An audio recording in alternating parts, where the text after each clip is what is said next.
നമസ്കാരം. American president Donald ട്രംപിന്റെ ഒരു അവസ്ഥ വല്ലാത്ത ഒരവസ്ഥയാണ്.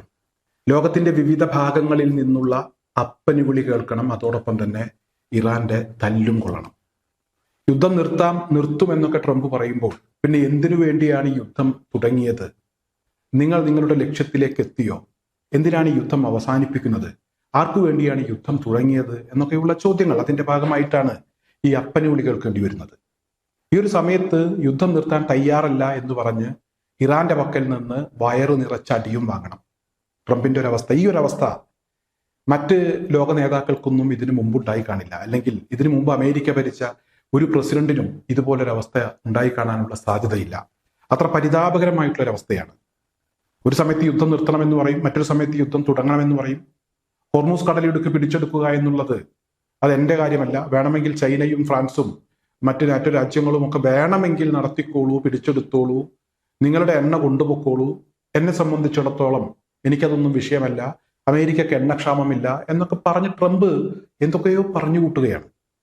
എന്തായാലും ഇവിടെ ട്രംപിന് മുമ്പ് ഒരു മുഴം മുന്നേ എന്നൊക്കെ പറഞ്ഞ രീതിയിൽ ട്രംപിന്റെ ഇത്തരത്തിലുള്ള ഈ വിഷയങ്ങളുമായി ബന്ധപ്പെട്ട് അവിടെ ഇറാൻ വിജയം കൈവരിച്ചു എന്നുള്ളതാണ്.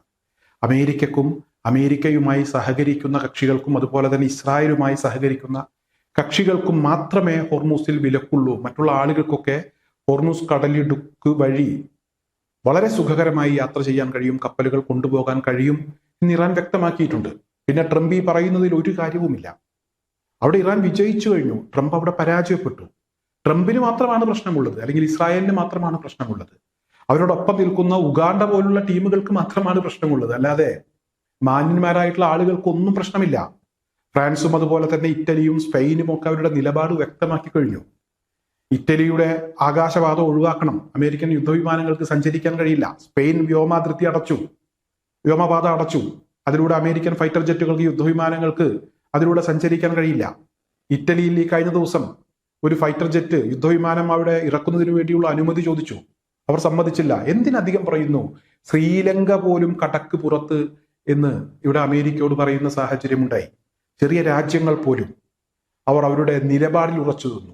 മറ്റു ചില ആളുകൾ വലിയ വർത്തമാനമൊക്കെ പറയുന്നുണ്ടെങ്കിലും പലപ്പോഴും നിലപാടിൽ വെള്ളം ചേർക്കുന്നുണ്ട്. അതെന്തോ ആവട്ടെ, ലോകം മുഴുവൻ ഇപ്പോൾ അമേരിക്കൻ പ്രസിഡന്റ് ഡൊണാൾഡ് ട്രംപിന്റെ അപ്പന് വിളിക്കുന്നുണ്ട്. ട്രംപ് അതൊക്കെ കേട്ട് ഒരു ഇളിഞ്ഞ ചിരി ചിരിക്കുന്നു എന്നതല്ലാതെ ട്രംപിന് ഒന്നും ചെയ്യാൻ കഴിയുന്നില്ല. CIA അതുപോലെ തന്നെ ഇസ്രായേലിന്റെ മൊസാദും ചേർന്ന് ഇറാനിൽ അവിടുത്തെ പൊതുജനങ്ങളെ തെരുവിലിറക്കിക്കൊണ്ട് അവിടുത്തെ ഭരണ സംവിധാനത്തെ അട്ടിമറിക്കുന്നതിന് വേണ്ടിയുള്ള ഒരു ശ്രമം നടത്തി. ആദ്യം നടത്തിയ ശ്രമം ഇറാൻ അവരെ ഒതുക്കി അടിച്ചമർത്തി. ഒരു രാജ്യം കാര്യങ്ങൾ കൈവിട്ടു പോകുന്നു എന്ന് കാണുമ്പോൾ എന്താണ് ചെയ്യേണ്ടത് അത് ഇറാൻ ചെയ്തു. ഇപ്പോൾ 54ഓളം ആളുകളെ കഴിഞ്ഞ ദിവസം മൊസാദിനെ സഹായിക്കുന്ന ആളുകളെ ഇറാൻ വീണ്ടും അറസ്റ്റ് ചെയ്തു. അവിടെ സാധാരണക്കാരായിട്ടുള്ള ആളുകളെ, സമരം ചെയ്യുന്ന ആളുകളെ ഇറാൻ തൂക്കിലേറ്റുന്നു, അടിച്ചമർത്തുന്നു എന്ന വിഷയവുമായി ബന്ധപ്പെട്ടാണ് യുദ്ധത്തിലേക്ക് അമേരിക്കയും ഇസ്രായേലും ഇറങ്ങുന്നത്. ഇപ്പോൾ ഇസ്രായേലിൽ നിന്നും പുറത്തു വരുന്ന ഒരു വാർത്ത, 10,000-ഓളം ഫലസ്തീൻകാരെ ഇസ്രായേൽ തടവിലാക്കിയിട്ടുണ്ട്.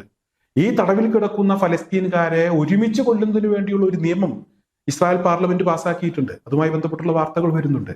അതായത് ഇവർക്ക് എന്തുമാകാം, ഇവർക്ക് ഏത് നീക്കങ്ങളും നടത്താം. പക്ഷെ എന്തായാലും കാലം കണക്ക് ചോദിക്കാതെ പോകില്ല എന്ന കാര്യമാണ്, അത്തരത്തിലൊരു തിരിച്ചറിവാണ് ഇവിടെ നമുക്കൊക്കെ ഉണ്ടാകേണ്ടത്, ലോകരാജ്യങ്ങൾക്ക് ഉണ്ടാകേണ്ടത്. അതായത് ഇറാനിൽ വീണ്ടും ആഭ്യന്തര കലഹം ഉണ്ടാക്കുന്നതിന് വേണ്ടി ശ്രമിച്ചു, പൊതുജനങ്ങളെ തെരുവിലിറക്കുന്നതിന് വേണ്ടി ശ്രമിച്ചു. യഥാർത്ഥത്തിൽ ട്രംപിന്റെ കുടുംബക്കാർ പോലും അമേരിക്കയിൽ തെരുവിലിറങ്ങുന്ന ഒരു സാഹചര്യം ഉണ്ടായി. 24 മണിക്കൂറിനിടെ അമേരിക്കയിൽ തെരുവിലിറങ്ങിയത്, ട്രംപിനെ പുറത്താക്കണം എന്ന് പറഞ്ഞുകൊണ്ട് ഇറങ്ങിയത് 80 ലക്ഷത്തോളം അമേരിക്കക്കാരാണ്. അതായത് യുദ്ധം അവസാനിപ്പിക്കൂ, ട്രംപ് അധികാര കസേര ഒഴിഞ്ഞു പോകൂ, നിങ്ങൾ ഞങ്ങളെ കൂടുതൽ ബുദ്ധിമുട്ടിലാക്കരുത്. അമേരിക്കൻ പൗരന്മാരുടെ ജീവൻ ലോകത്ത് എവിടെ നോക്കിയാലും അവരുടെ ജീവൻ അപകടത്തിലാണ്. അത്തരമൊരു സാഹചര്യം ഉണ്ടാക്കിയത് ട്രംപാണ്. ആ ട്രംപ് ഇറങ്ങിപ്പോകണം. ട്രംപിന്റെ ഏറ്റവും അടുത്ത ഒരു ബന്ധു, ഒരു ലേഡിയാണ്, അവരുടെ പേര് ഞാനിപ്പോൾ ഓർക്കുന്നില്ല, അവർ പോലും ട്രംപിന്റെ ഈ രാജാവ് കളി അവസാനിപ്പിക്കണം, അമേരിക്കയിലാണ് ഭരണമാറ്റം വേണ്ടത്, അല്ലാണ്ട് ഇറാനിലല്ല എന്ന് പറഞ്ഞ് തെരുവിലിറങ്ങുന്ന ഒരു സാഹചര്യം ഉണ്ടായി. ഇറാനിൽ തെരുവിൽ ഇറക്കാൻ വേണ്ടി ശ്രമിച്ചു, അത് അതേ രീതിയിൽ തന്നെ തിരിച്ചടിച്ചു. ഇതാണ് ട്രംപ് തന്നെ പറയുന്നത്, ഒരു അജ്ഞാത ശക്തി ഇറാന് പുറകിലുണ്ട്. ഈ അജ്ഞാത ശക്തിയാണ് ഇപ്പോൾ ഇറാനെ സഹായിക്കുന്നത്. അമേരിക്ക യുദ്ധം വേണ്ട എന്ന് പറയുമ്പോൾ അമേരിക്കൻ ബേസുകൾ നിന്ന് കത്തുകയാണ്. സൗദി അറേബ്യയിൽ ഈ കഴിഞ്ഞ ദിവസം ഇറാൻ നടത്തിയ ആക്രമണത്തിൽ 200ഓളം പൈലറ്റുമാരെയും അതുപോലെ തന്നെ ഉന്നത ഉദ്യോഗസ്ഥരെയും അവിടുത്തെ ജീവനക്കാരെയും ഒക്കെ സൗദി അറേബ്യയിലെ അമേരിക്കൻ പൗരന്മാരെ ലക്ഷ്യം വെച്ചു. അവിടുത്തെ സൈനിക താവളത്തിലെ ജീവനക്കാർ, പൈലറ്റുമാർ ഉൾപ്പെടെയുള്ള ആളുകളെ 200ഓളം ആളുകളെയാണ് ഇറാൻ ലക്ഷ്യം വെച്ചത്. ഒരുപാട് വിമാനങ്ങൾക്ക്, ജെറ്റുകൾക്ക് കേടുപാടുകൾ സംഭവിച്ചു. അതുപോലെ തന്നെ കുവൈത്ത് എയർപോർട്ട്, ഇന്റർനാഷണൽ എയർപോർട്ട് നിന്ന് കത്തുകയാണ്. ഇറാഖിലെ എണ്ണ സംഭരണശാലക്ക് നേരെ ഇറാന്റെ ഡ്രോൺ അറ്റാക്ക് ഉണ്ടായി. ഈ ഡ്രോൺ അറ്റാക്കിൽ ഈ എണ്ണ സംഭരണശാല നിന്ന് കത്തുന്നു. കറുത്ത പുകയും അതുപോലെ തന്നെ അവിടെ ആകെ തീയും പടർന്നു പിടിക്കുകയാണ്. നിയന്ത്രണ വിധേയമാക്കാൻ കഴിഞ്ഞിട്ടില്ല. കഴിഞ്ഞ ദിവസം ഇവിടെ ഇസ്രായേലിലെ ഒരു കെമിക്കൽ ഫാക്ടറിയിലേക്ക് ഇറാൻ നടത്തിയ ആക്രമണം, ആ തീ നിയന്ത്രണ വിധേയമാക്കാൻ ഇസ്രായേൽ ഒരുപാട് പണിപ്പെട്ടു എന്ന വാർത്തകൾ പുറത്തു വരികയാണ്. ആ പ്രദേശത്ത് മൊത്തം വിഷവാതകം കലർന്നു. അത്തരത്തിലൊരു സാഹചര്യം ഉണ്ടായി. ഇറാനിൽ വലിയ ബോംബുകൾ വർഷിക്കുക, അന്തരീക്ഷം മലിനമാക്കുന്ന വിധത്തിലുള്ള ബോംബുകൾ വർഷിക്കുക, അത്തരത്തിൽ സാധാരണക്കാരെ ബുദ്ധിമുട്ടിക്കുമ്പോൾ ഇസ്രായേലിനും അമേരിക്കക്കും അത് അതേ രീതിയിൽ തന്നെ തിരിച്ചു കിട്ടുകയാണ്.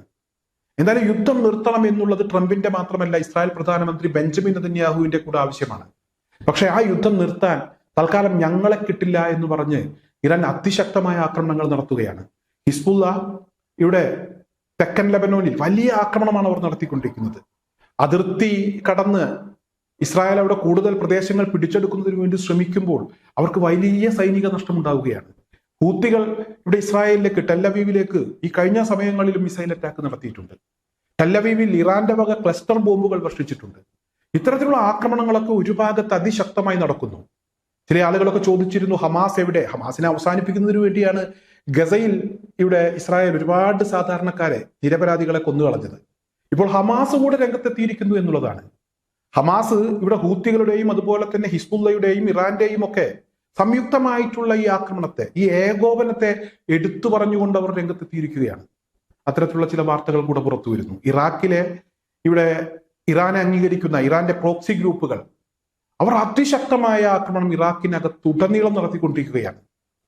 ഈ അമേരിക്കക്ക് മിഡിൽ ഈസ്റ്റ് വിട്ടുപോകേണ്ട ഒരു സാഹചര്യമാണ് ഉണ്ടായിരിക്കുന്നത്. ഇറാൻ മുന്നോട്ട് വെക്കുന്ന ഏറ്റവും പ്രധാനപ്പെട്ട ഒരു ഉപാധി എന്ന് പറയുന്നത് അമേരിക്ക പശ്ചിമേഷ്യ വിടണം, ഗൾഫ് മേഖലയെ ഞങ്ങൾ നോക്കിക്കോളാം, അമേരിക്ക നോക്കേണ്ടതില്ല, അമേരിക്ക ഇവിടെ നിന്ന് സ്റ്റാൻഡ് വിട്ടു പോകണം എന്ന് പറയുന്ന ഒരു സാഹചര്യം ഉണ്ടായിരിക്കുന്നു. സൗദി അറേബ്യയും UAEയും അമേരിക്കയെ പിന്തുണക്കുന്ന ഒരു സാഹചര്യം ഉണ്ടായിട്ട് പോലും അമേരിക്കക്ക് പിടിച്ചു നിൽക്കാൻ കഴിയുന്നില്ല.